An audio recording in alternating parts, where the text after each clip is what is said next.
Estamos luchando y ganando, la caída del régimen está cerca. Las importantes declaraciones de María Corina Machado.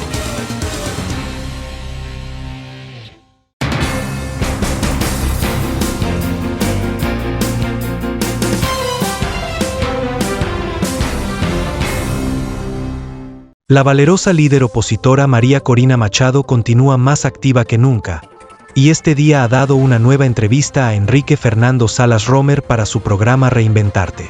Pero escuchemos a continuación las importantes declaraciones de María Corina Machado. A un año del 28 de julio de 2024, año en el que se logró una verdadera rebelión popular. María Corina lo ha calificado como una ruptura irreversible, el Día de la Soberanía Popular. María Corina, ¿cómo hemos avanzado? ¿Cómo ves las cosas en este momento y hacia dónde vamos? Hola Fernando, de verdad que me encanta que estemos hablando justo en este momento donde se ha cumplido 365 días de lucha sin descanso, de trabajo arduo, planificado, disciplinado, tanto dentro como fuera de Venezuela, haciendo muchas cosas que se ven y otras que no se ven. El balance obviamente es el balance es de avance, pero indiscutiblemente no hemos logrado el propósito, y hay que decirlo, porque el objetivo es hacer valer la decisión de los venezolanos, y lo que yo sí estoy absolutamente convencida que fue un punto de quiebre, un día que parte la historia de Venezuela antes y después. Todos hubiésemos querido que Maduro en esa oportunidad, ante una paliza como la que le dimos, una derrota realmente arrolladora, hubiera entendido que su mejor opción era aceptar los términos de una negociación que se le ofreció. Sin embargo, se impuso la visión de los más radicales, violentos de su entorno, y decidieron pasar a otro campo de batalla. Y en uno tremendamente violento, de feroz represión, en el que claramente, ya sin ninguna máscara, pues nos declararon la guerra a los venezolanos. Y en ese plano y en ese campo de batalla, pues hemos estado luchando, peleando y ganando. Y hemos conservado los espacios conquistados hasta el 28 y hemos ido avanzando incluso, hasta el extremo que hoy Maduro es ya designado y reconocido como el jefe de un cartel de narcotráfico acusado por terrorismo en los Estados Unidos. Hay algo allí que quisiera atajarte un poquito, porque yo escuché muchas veces en personas muy preocupadas que sentían como que no se estaba avanzando. Y quienes te conocemos sabemos tu capacidad estratégica, ese trabajo silencioso pero que va profundizando. Y comencé a escuchar una y otra vez muchas de tus entrevistas. Y en ella encontraba 4 pilares en los que estabas trabajando y en el que hoy se siente que has avanzado muchísimo, o hemos avanzado muchísimo. Primero, recuerdo que decías, hay que documentar muy bien que se trata de un movimiento criminal. Segundo, hay que documentar muy bien toda la corrupción internacional y evidenciarla.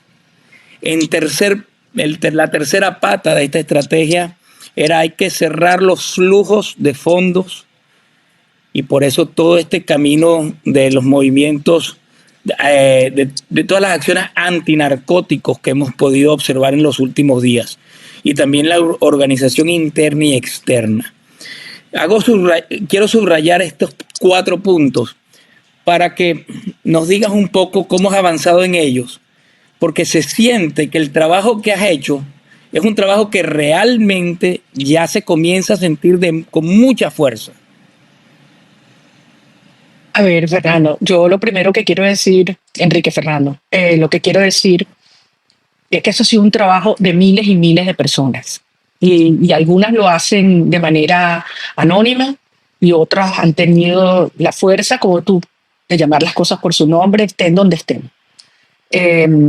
Y ha sido un trabajo con base en una estrategia muy bien pensada que pasa por ir arrebatándole al régimen los pilares que lo soportan.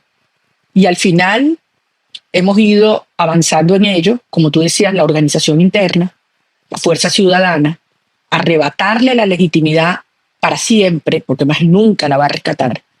Y ahora era clave que la naturaleza criminal y los vínculos con las redes globales del crimen organizado se reconocieran. ¿Por qué? Porque lo que nosotros enfrentamos es mucho más que una dictadura convencional. Y para poder desarticularla, hay que tratarla como lo que es, como una estructura de orden criminal. Y ahí se ve cuáles son las presiones que funcionan. Y una de ellas, indiscutiblemente, es el cierre de los flujos ilegales de fondos, porque con ello es que sostienen no solamente la corrupción y la cohesión de algunos actores del alto nivel o del entorno de Maduro alrededor de la plata obscena que están generando, robando a los venezolanos. Pero es que también con esos recursos financian la represión, la persecución, la tortura, y con esos recursos tienen y soportan su aparato de propaganda de mentira y de miedo.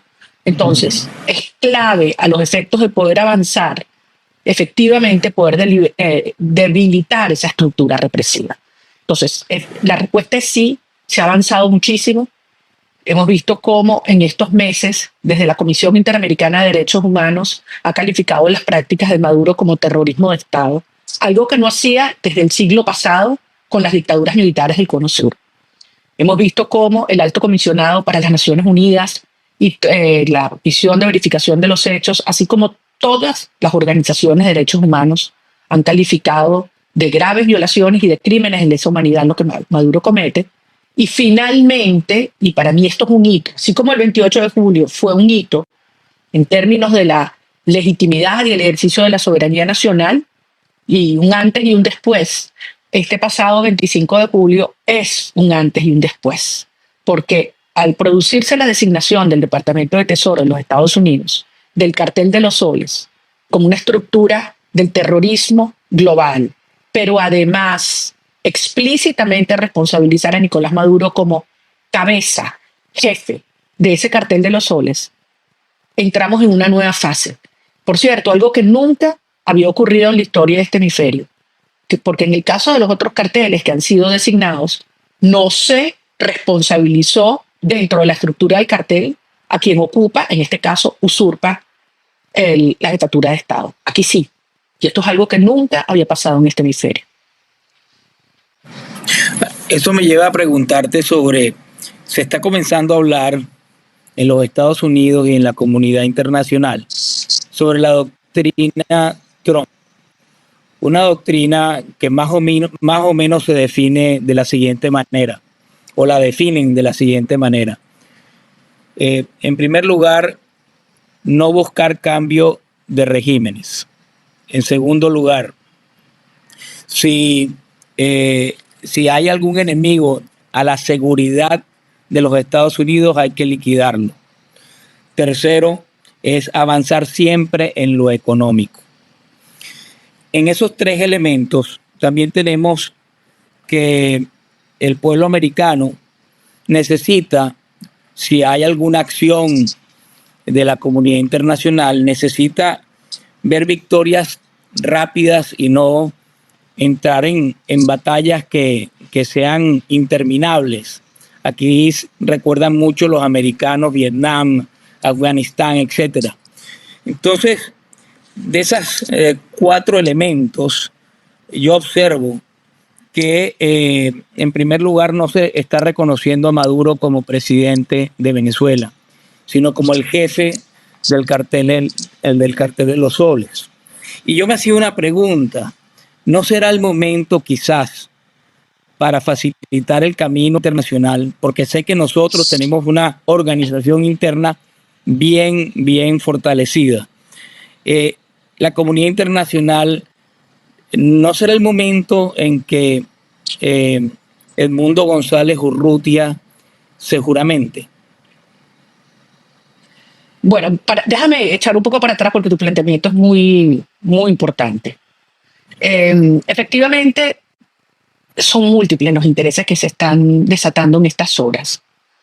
Enrique, y tú sabes que aquí hay algunos actores que están haciendo muchísimo, muchísimo dinero a costa del hambre de los venezolanos. Y no les importa. Es más, les favorece hacer tratos totalmente oscuros, mafiosos con el régimen, porque eso les da mayores beneficios. Entonces, nosotros estamos enfrentando esas fuerzas también. Y hay que entender la complejidad y por qué esta guerra se da en tantos planos distintos. Cuando tú dices que la política del presidente Trump en esta administración exterior, claramente dicen que no hablan de cambio de régimen, mucho cuidado, en Venezuela no se está planteando que nos vengan a hacer un cambio de régimen desde afuera. Cuando hablan de regime change, típicamente son casos en los cuales fuerzas globales vienen a cambiar un determinado gobierno en otro país. Este no es el caso. El 28 de julio del 2024, nosotros, los venezolanos, ya decidimos el cambio de régimen. Eso ya se hizo.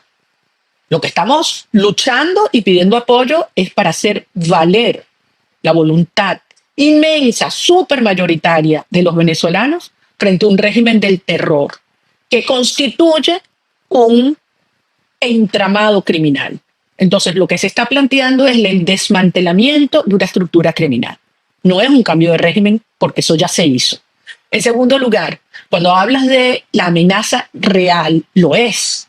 Hoy en día, el 70% o más de la droga de Colombia utiliza Venezuela como canal. Pero ya hoy en Venezuela se produce droga. Y hay laboratorios que son incluso mucho más modernos de los que operaban en Colombia. Pero más aún, sabemos lo que está ocurriendo en el Catatumbo y todo este planteamiento de la zona binacional genera enorme preocupación en las fuerzas democráticas y los organismos de seguridad y inteligencia de todo el hemisferio porque sabemos el peligro de lo que allí se está constituyendo. Recordamos lo que ha sido, la forma como han sido detenidos, desaparecidos, incluso 9 alcaldes del estado Zulia en los últimos meses, creando un corredor desde el Catatumbo hasta arriba, hasta la zona del Caribe por el Zulia. Entonces esto es gravísimo. Y por supuesto la demostración de que Venezuela, nuestro territorio, el régimen se lo ha ofrecido a agentes externos, incluyendo agentes iraníes, para tener operaciones aquí, especie de satélite de Teherán en nuestro hemisferio. Entonces, esa, por supuesto que desde el punto de vista de seguridad, también aplica la necesidad de desarticular este régimen en beneficio de la seguridad hemisférica y de la seguridad nacional de los Estados Unidos. Y falta otro elemento, y es el elemento migratorio. Todos los gobiernos alrededor del mundo conocen la naturaleza de nuestra diáspora. Gente maravillosa. Venezolanos de bien que tuvieron que huir de su país producto de la persecución, del hambre, de la miseria, de la opresión, pero que están desesperados por volver. El día que Maduro salga, van a ser millones regresando a Venezuela a trabajar duro, echarle pichón a reconstruir nuestro país. Entonces, desde todo punto de vista, y si le suma el tema económico, ni hablar, eso lo hemos conversado tú y yo en otras oportunidades. Hoy en día, la operación petrolera de Venezuela es unos cientos de miles de barriles de petróleo al día. Cuando lleguemos nosotros al gobierno, en ese gobierno veremos a Venezuela producir millones de barriles de petróleo diario, algo que le es sumamente atractivo a empresas norteamericanas, ya que estás hablando de la política del presidente Trump. Entonces, desde toda perspectiva, esto es un esquema win-win, ganar, ganar para los venezolanos y para la región y para Estados Unidos en el cortísimo plazo. Ahora, no te contesté lo de la juramentación. perdón.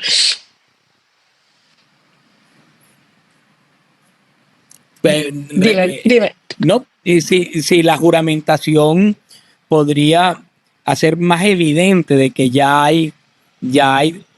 sabemos que hay un presidente electo. Ahora, la juramentación ya no sería electo, ya sería formalmente el presidente constitucional de Venezuela. Eso ayudaría tanto en el campo internacional a designar, incluso para defender nuestros activos internacionales, y por otro lado, también nos permitiría decirle al mundo entero, no solamente es electo, sino que ya está designado. A ver, ¿Qué nosotros opinas? hemos evaluado esto. Lo hemos evaluado extensamente desde el primer día con múltiples expertos en materia jurídica, diplomática, política, etcétera. Hemos llegado a la conclusión que todo lo que habría que hacer para proteger los activos y para preservar el valor del ejercicio de la soberanía popular frente al mundo, lo estamos haciendo en este momento sin necesidad de una juramentación externa. Nosotros no queremos un gobierno en el exilio. Nosotros queremos a Edmundo González juramentado en la Asamblea Nacional en Caracas, Venezuela. Y la conclusión es que todo lo que sea necesario o todo lo que se puede hacer en ese sentido y que estamos realizando se está haciendo incluso sin necesidad de una juramentación ante una tercera parte que no sea la Asamblea Nacional. No, excelente. Mira, pero hay unos movimientos, ya nombraste uno, que se dio el 17 de julio con la Zona de Paz, Unión y Desarrollo Binacional, que sería el estado Zulia, el estado Táchira y el norte de Santander en Colombia. En Colombia ya ha habido... El Cesar y la Guajira. El Cesar y la Guajira también. ¿Sí? Bueno, entonces, es una zona en donde en Colombia han señalado que pone en peligro la soberanía de Colombia. Y desde luego que pone en peligro la soberanía de Venezuela, pero es que además esa es la zona donde más fuerte es el ELN y también la disidencia de la FARC. Entonces, imagínate el problemón que quieren generar con esta zona y las alarmas tienen que estar prendidas a nivel internacional porque eso no solamente afecta a Venezuela y Colombia.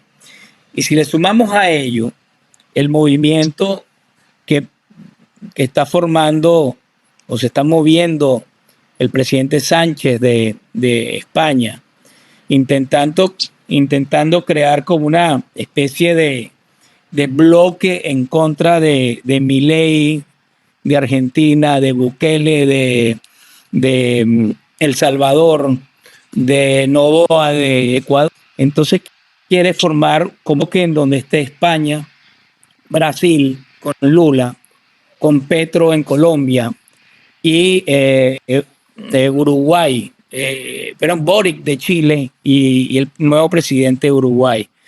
Y a esto le quieren llamar democracia siempre. ¿Te has dado cuenta de este movimiento en donde no están sumando a Cuba? ¿Qué está pasando allí?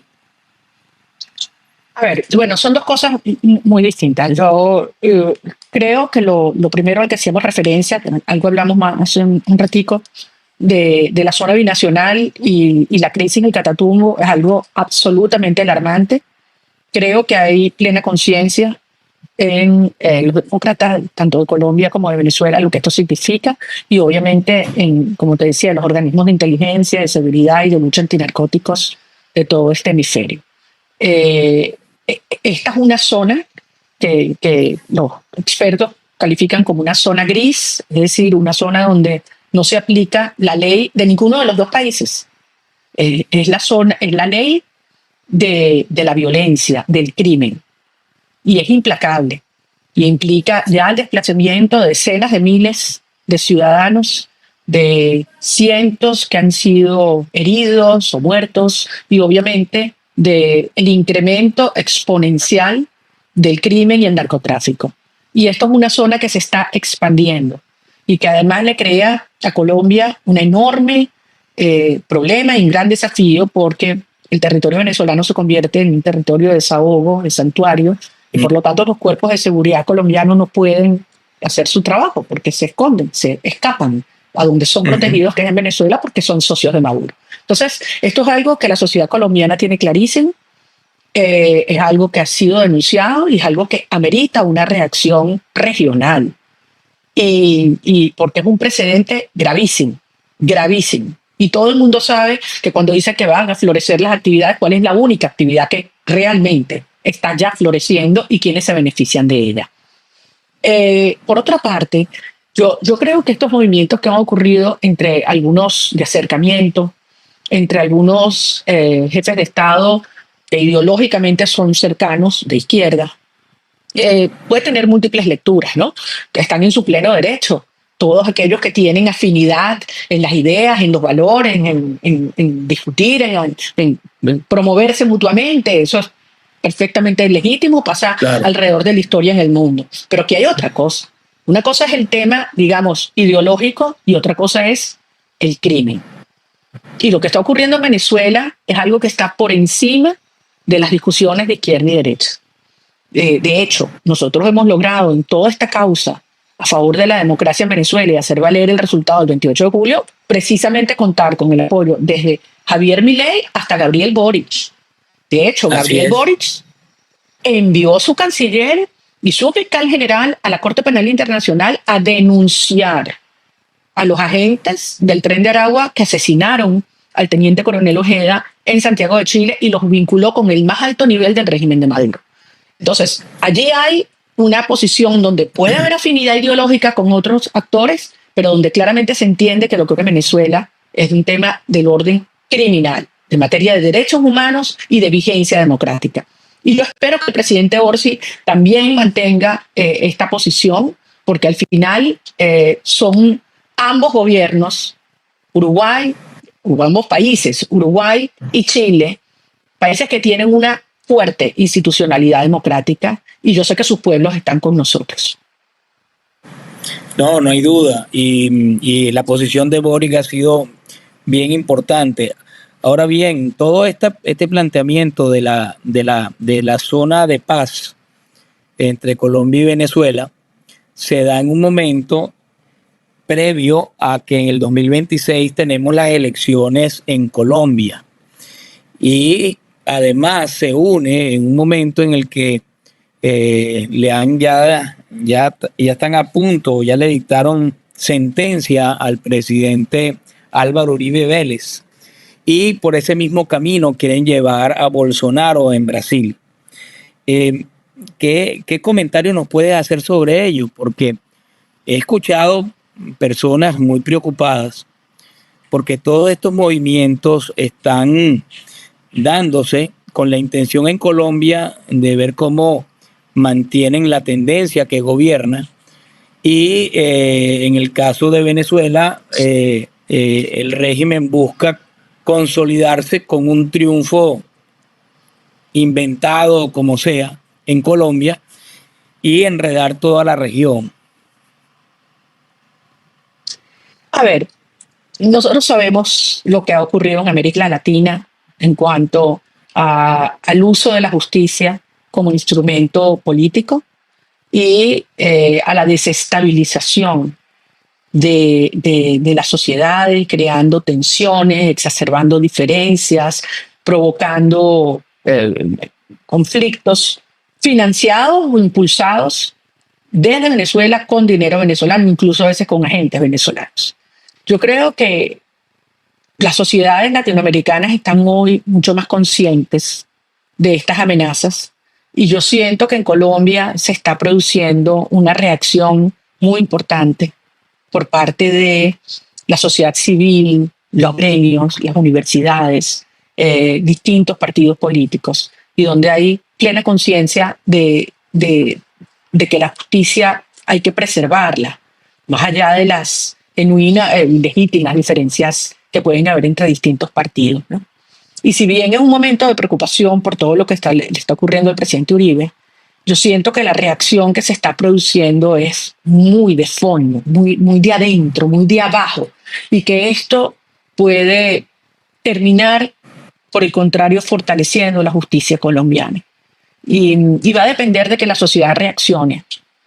Y así que yo siento que nosotros, tú lo has vivido, yo lo he vivido en carne propia, lo que ha sido la toma de la justicia por el chavismo y el uso de una pseudo justicia para acabar con cualquier resistencia. Y no lo han logrado, no lo han logrado. Hemos pasado a otro plano de lucha. Ellos cerraron el plano institucional, electoral de cuajo, dijeron hasta aquí, porque entendieron que la derrota que le habíamos dado nosotros fue definitiva, total e irreversible. Ahora, hay que saber luchar en los otros planos también con las herramientas que nosotros tenemos, que es la gente, la palabra, los aliados internacionales, la organización, la verdad. Y es muy poderosa si lo usamos, sobre todo con inteligencia y disciplina. ¿Qué rol crees tú que puede jugar Israel, que ha logrado casi que un milagro de unir a árabes e israelitas luchando en contra de enemigos comunes, cosa que era inimaginable hace poco tiempo atrás? Israel ha decidido enfrentar duro a Irán y está muy pendiente también de lo que está pasando en nuestro continente. ¿Qué rol crees que pudiera jugar Israel y también, por supuesto, Arabia Saudita y países que saben que lo que está pasando aquí en el continente nuestro merece atención de parte de ellos? Este es un punto muy importante porque hay gente que pensará, bueno, estamos tan lejos que ni se les ocurre mirar para acá. Y es todo lo contrario. Por lo que tú dices, porque al final son las mismas fuerzas que han buscado aniquilarnos. Y el régimen iraní se ha instalado en Venezuela con el propósito de penetrar y expandirse en toda América Latina, tener una base de operaciones y poder, obviamente, representar una amenaza para su principal, ellos mismos lo han dicho, enemigo, que es Estados Unidos. Entonces, de una manera absolutamente irresponsable y antihistórica y anti nuestra cultura, Chávez y Maduro metieron a Venezuela en un conflicto que no era nuestro, que es el conflicto en el Medio Oriente y el conflicto con los Estados Unidos. Nuestros valores occidentales son muy profundos, y si hay algo que tiene la sociedad venezolana, a diferencia de otras sociedades, es que está súper cohesionada. Yo te digo, yo no veo otra, no encuentro otra sociedad en el mundo donde haya tanta cohesión. Nosotros no tenemos diferencias religiosas, no tenemos tensiones raciales, ni económicas, ni regionales, ni políticas. Es decir, el 90% del país queremos lo mismo. Entonces, cuando algunos caen en esa trampa del chavismo, de que una transición traería conflicto, enfrentamiento, caos, todo lo contrario. Si hay una transición que puede y va a ser ordenada y estable e irreversible, es aquí en Venezuela, donde hay, sí, unos poquitos elementos en el alto mando militar y unos cuantos testaferros forrándose de toda la plata del mundo y unos cuantos miles de individuos que ejecutan la represión. Eso es todo lo que tienen.